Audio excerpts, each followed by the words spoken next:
नमस्कार, good evening. मैं हूं विक्रांत गुप्ता। वाकई अगर विराट रनआउट ना होते, 188 रनों पर भारत की 3 विकेटें गिरी थी। विराट कोहली और अजिंक्य रहाणे शानदार बैटिंग कर रहे थे। आखिरी सेशन भी था, लाइटें भी थी, गुलाबी गेंद भी था, लेकिन रन आ रहे थे। लेकिन वहां पर विराट कोहली रनआउट हो गए। ऐसे रनआउट हुए कि उसके बाद भारत की पारी बिखर गई। हालांकि दिन जब खत्म हुआ है, 233 रनों पर 6 विकेटें हैं, लेकिन सवाल यही है कि आज स्टीयरिंग व्हील, इस गाड़ी का स्टीयरिंग व्हील किसके हाथ में? क्या वो भारत के हाथ में है या फिर ऑस्ट्रेलिया के हाथ में? हरभजन सिंह रहेंगे मेरे साथ, लेकिन सबसे पहले देख लेते हैं आज डे 1 की 5 बड़ी बातें। 5 बड़ी बातें यही है। 188 3 था, वो अचानक से 206 पर 6 हो गया।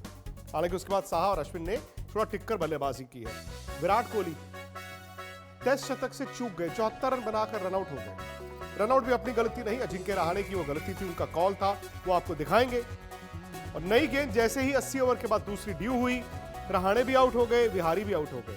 अब भारत कोलैप्स कर गया। शायद 325-30 रन जो दिख रहे थे, अब यहां से 40-50 रन और जोड़कर भारत 270, 280 या फिर 300 तक भी जा सकता है। हरभजन सिंह रहेंगे मेरे साथ, हरभजन सिंह मेरे साथ रहेंगे। लेकिन भजू, ये 188 3 आउट पर ऐसा लग रहा था कि ऑस्ट्रेलिया नीचे लग गया है। ऑस्ट्रेलिया का वो तिकड़म भी काम नहीं आ रहा था और फिर वो रनआउट। भजू बताइए, 188 3, 206 6, हालांकि 233 6, ये आंकड़े बताते हैं कि भारत के हाथ में स्टीयरिंग व्हील भी था। भारत शायद उस सपने के करीब भी था। पहले ही दिन विराट कोहली का 100 भी हो सकता था। ये गलती किसकी थी लेकिन इस रनआउट में?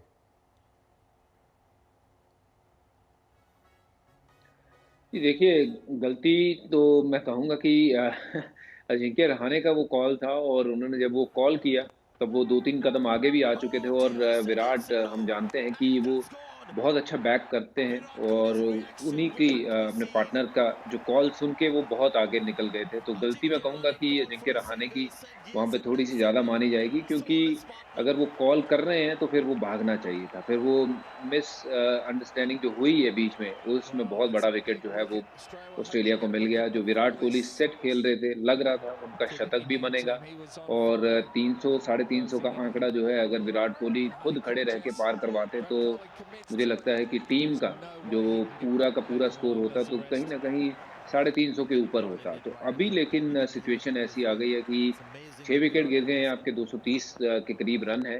तो अगर सुबह जल्दी पहले नए बॉल के साथ अगर आपके ने विकेट नहीं गंवाए, तो एक आशा जागती है कि आर अश्विन बैटिंग कर सकते हैं, साहा बैटिंग कर सकते हैं। बट ये देखना होगा क्या वो 100 या 150 रन और जोड़ सकते हैं। पर अगर 100 या 150 रन नहीं जुड़ते हैं, तो फिर आपने डेफिनेटली वो जो अच्छा टॉस जीता हुआ या वो अच्छी पार्टनरशिप की हुई विराट की, उस पे आपने पानी फेर दिया।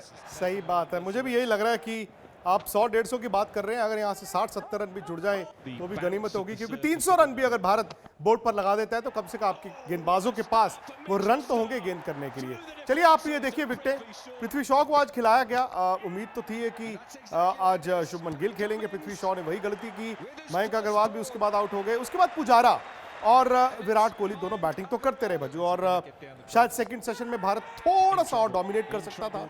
शायद आप विकेट बचाने के लिए खेलते रहे, लेकिन पुजारा का आउट होना, रहाणे विराट की पार्टनरशिप इस दिन की बेस्ट पार्टनरशिप थी। दोनों ने इंटेंट भी दिखाया और रन के लिए गए।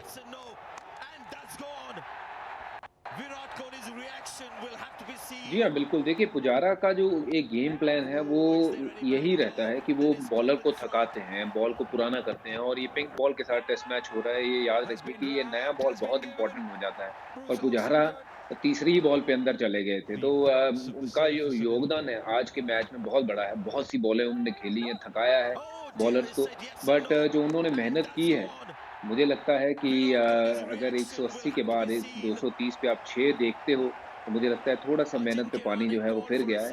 हालाँकि ये उम्मीद यही है कि 300 रन का आंकड़ा जैसे आप भी जी, बात कर रहे हो, वो ज़रूर भारत को पार करना चाहिए अगर इस टेस्ट मैच में बने रहना है। क्योंकि ये पिच अच्छी है बैटिंग के लिए। जितना घास या इस चीज़ की बात कर रहे थे कि पिंक बॉल सीम होता है, उतना दिखाई दिया नहीं है।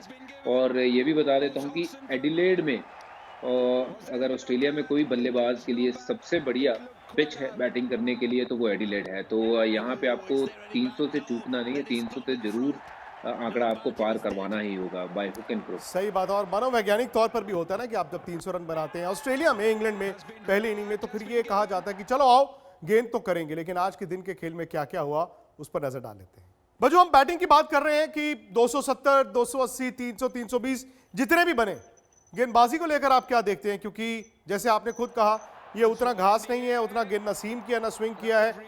बुमराह, उमेश और मोहम्मद शमी, साथ में अश्विन का भी रोल है, क्योंकि नेथन लायन ने जो बीच वाले सेशन में गेंद किया है, उन्होंने विराट कोहली और पुजारा को हिलने नहीं दिया। जी हाँ, बिल्कुल आपने मेरे मन की बात कह दी है कि Nathan Lyon he is been unbelievable. उन ऑस्ट्रेलियन कंडीशंस में उन्होंने जिस लिहाज से बॉलिंग करके दिखाई है ओवर द इयर्स, एक अपने आप में ना उदाहरण सेट कर दी है सबके लिए, अगले आने वाले ऑफ स्पिनर्स के लिए, कि कैसे ऑफ स्पिन की जाती है।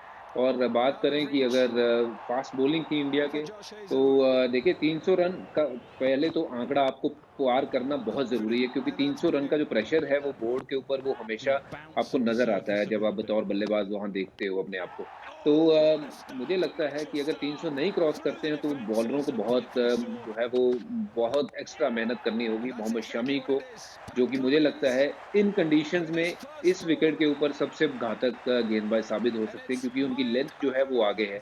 जसप्रीत ऑब्वियसली हम जानते हैं T20 फॉर्मेट या वनडे में बड़े अच्छे घातक बॉलर हैं, पर उनके ऊपर भी बहुत कुछ निर्भर करेगा।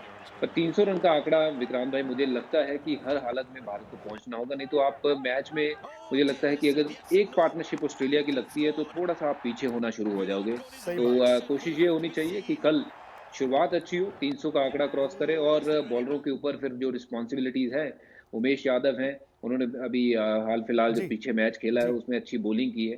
तो आई होप कि वो उसी कॉन्फिडेंस को आगे लेके इस मैच में जाएंगे और विकेट चटकाएंगे मोहम्मद भारत शमी पर ही नजर रहेगी, बुमराह और शमी, क्योंकि ऑस्ट्रेलिया के पास भी दो ऐसे सलामी बल्लेबाज हैं जिन्होंने उस पोजीशन पर जाकर इतने रन नहीं बनाए हैं। तो वो एक खिड़की खुली रहेगी भारत के लिए। अब सवाल यही है, जैसे भज्जू ने कहा, 300 से ज्यादा रन, और कल फिर आपको ये भी कोशिश करनी है कि 300 के अंदर लड़ना है। तो क्या एडिलेड टेस्ट में भारत की वापसी हो सकती है? ये आज का सवाल है। रात 8 बजे आज का एजेंडा हमारे यूट्यूब चैनल स्पोर्ट्स तक पर। अभी तक अगर आपने स्पोर्ट्स तक को सब्सक्राइब नहीं किया, फटाफट कर लीजिए, नोटिफिकेशन की घंटी भी बजा दीजिए।